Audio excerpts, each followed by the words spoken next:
Good afternoon. I'm Valerie Milano. I'm the senior editor of the Hollywood Times, and I'm so happy to have Rich Gaspari here on the show today. Rich Gaspari, former professional bodybuilder, current entrepreneur, um, supplement company owner, and I don't know what else I want to say about myself, but that's about it.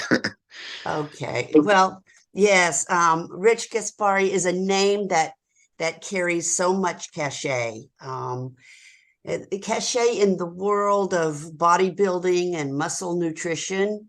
And it's come from an extraordinary work ethic that started at a young age and continues to this day. And we're going to talk about his movie. You've had an amazing career as a bodybuilder and finding success despite not having the best genetics. But you have made up for that with hard work and a laser focus on the important things. How did you manage to keep that focus, that resolve through the ups and downs of your career?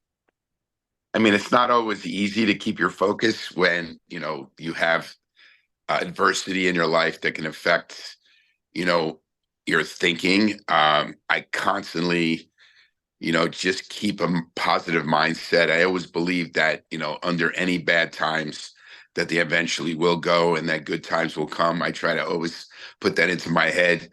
I know also that life is not that easy. Life is hard, as we know. Life can be really difficult, but it's constantly just moving forward. Like Sly Stallone did in one of his movies, where it's not how hard you can punch, but how hard you can get punched and keep moving forward. And that's something that I've always had, that philosophy. As long as you can keep moving forward, whether it's an inch or whether it's a mile, you're still progressing in life. So that's just how I've been. I'm not sure how I've been this way. I come from an immigrant family. My dad came from Italy to a country, didn't speak the language, came here to work, and he was a hard worker. I always saw my dad working very hard as a stonemason, coming home from work and just exhausted. And I looked at him, I said, man, I see how hard work gets us to have a roof over our head, but I didn't want to work like him. I thought that physical work was too much for me. But, I got into bodybuilding, and it was something where I was, actually, because my dad had a great build, but I started looking at magazines and I wanted to become, the best bodybuilder in the world. You've inspired a whole generation of bodybuilders simply by being there for the accomplishment, and you continue, to inspire. How has the sport of bodybuilding changed since the golden age of the 80s and 90s? Is there less focus on accomplishment and more of a focus on fame and monetary rewards? How has social media impacted your sport? Those are a lot of questions Yeah. that are all in one. So, first off, bodybuilding has definitely changed from my era to today. The bodybuilders are much bigger than we were back. You had Arnold Schwarzenegger, that was the best during the 70s. He came back in the 80s. I came into the late 80s, into the 90s. I set a standard in the sport in definition, to get the most ripped bodybuilder than ever before in my era, which set a standard in the sport right into the mid, 2000, well, into 2000. And then it kind of changed where bodybuilders were getting bigger and bigger and bigger. You talked about about focus. I do believe all those bodybuilders are very focused. Anyone who becomes a bodybuilder, that I know of, including myself, it takes a lot of just self-sacrifice and focus to, train in the gym, diet all year around, have no real social life. That was my life for the whole time I was competing, because it was everything to me to try to be a champion. And you mentioned, genetics were not there for me, but I was able to overcome a lot of the genetics because I worked even harder than, say, someone who had better genetics that picked up a weight and grew really easy. I had to work out harder. I was a pre-med student in, as a, in college. And one thing I learned is that, you have to be educated. And you think, they think bodybuilders are just dumb muscle heads, but you really have to be educated to learn how to train your body, how to diet properly, eating the right nutrients. I learned a lot about macronutrients, supplements, training. And it was all like I treated my bodybuilding just like I treated my college studies, and I wrote everything down. I put everything down in a log. A lot of bodybuilders just hit or miss, go to the gym. But I made sure I put everything down, and I chronicalized everything that I did. And that's where I could see changes, whether I did certain amount of reps, did it change how I looked, or if I changed my diet, what did it do to me the next day? And I treated it like I said, a science experiment. They used to call me the professor because I was very science oriented in building my physique.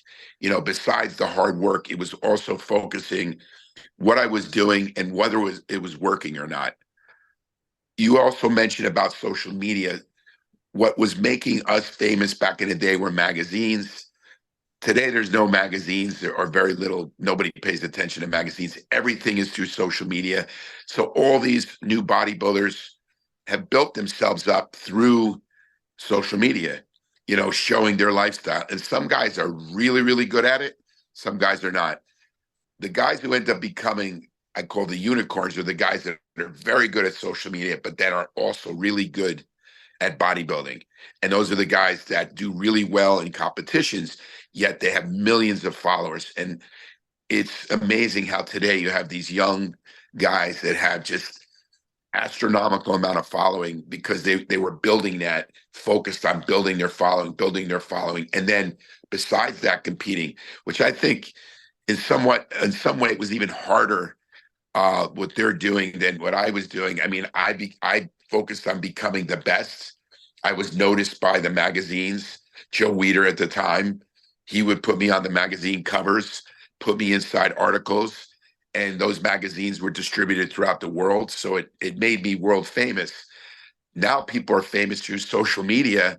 There could be a guy who never competes, but has a good physique and becomes, an influencer by constantly showing his life, showing how he trains, showing how he eats, and that person becomes an influencer to other people. So it's changed quite a bit, between how the bodybuilders are much bigger, through not using magazines anymore and using social media. But I still think that today's bodybuilders are still focused just as much as I was focused when I competed. Good. And you remembered all those questions I just asked. So good for you. You've become an ambassador for the sport in the mold of Ben and Joe Weider, Arnold Schwarzenegger, and also Lou Ferrigno. This has to mean a lot to you, doesn't it?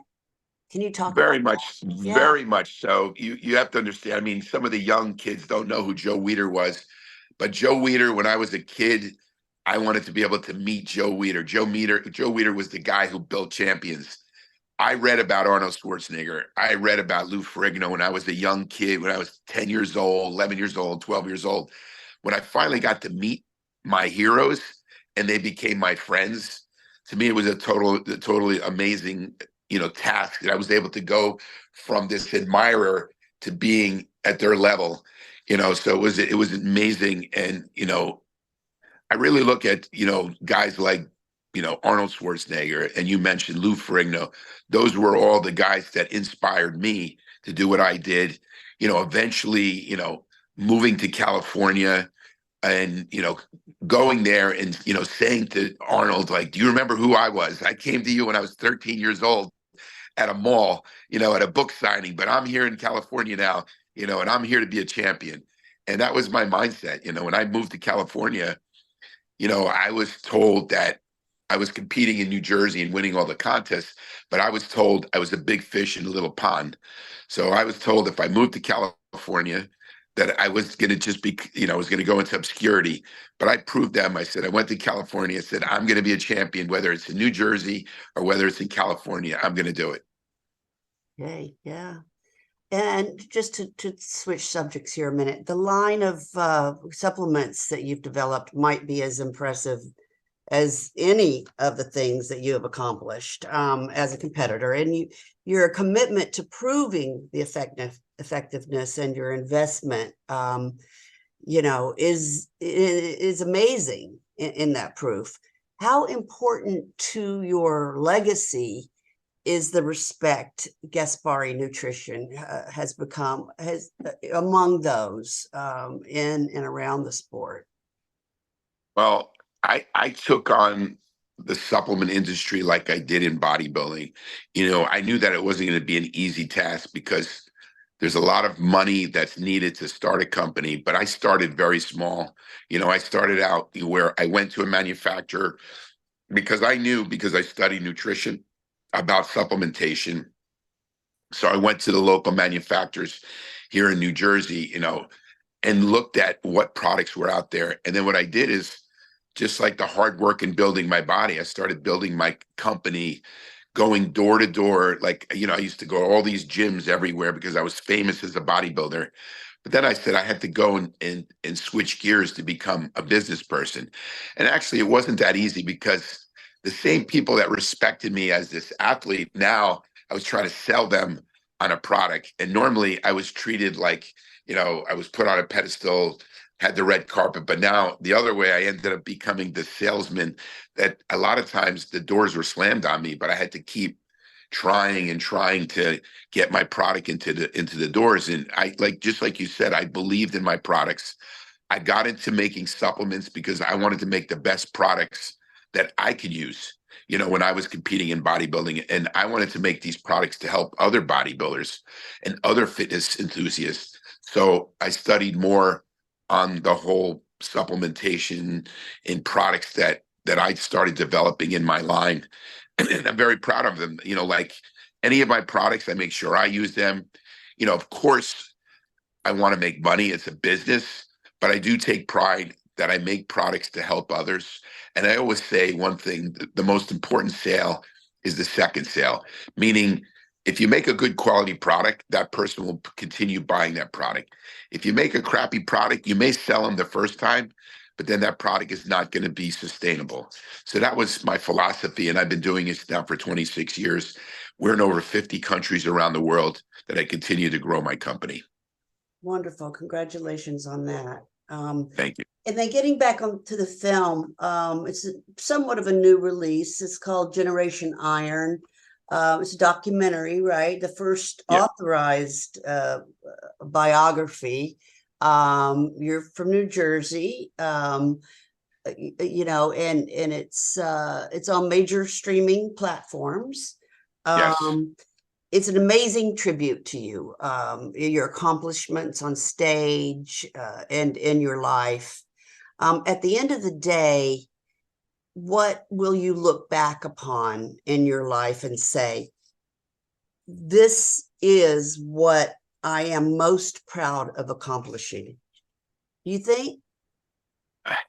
I mean, what I'm most proud of myself is that I'm never a quitter, to keep moving forward and always know that you will have adversity, but you can keep moving forward. And I never knew that my, tenacity in life would inspire others, but people have seen that. And, Frank Zarrillo, who made this film, saw that, and he came to me that he wanted to film me for a documentary. For me, I'm just Rich Gaspari. I'm just very humble in doing that. But he says, no, you really have inspired me, and I like to do a documentary on you. And he followed me around for 2.5 years to do this documentary. So I was, I'm very humbled by it, but I'm proud that I'm able to help others. I think a lot of what, I feel is that if I can touch others in helping them in a positive way, then I've done something in my life. Beautifully said. Beautifully said. Well, thank you again, Rich. We're the Hollywood Times. Today is our website. And then our channel, our YouTube channel is the Hollywood Times Official. And we'll be sending you and Nicole the link to our piece, our article, and spreading the word to everybody to watch Generation Iron and your story here that Frank Zarrillo did. And I want to thank you again for all the time that you've given us. Thank you. Thank you for having me on the show. Hopefully get to meet you one day in person. Cool. Thank you. Excellent. Thanks again. Okay. Okay.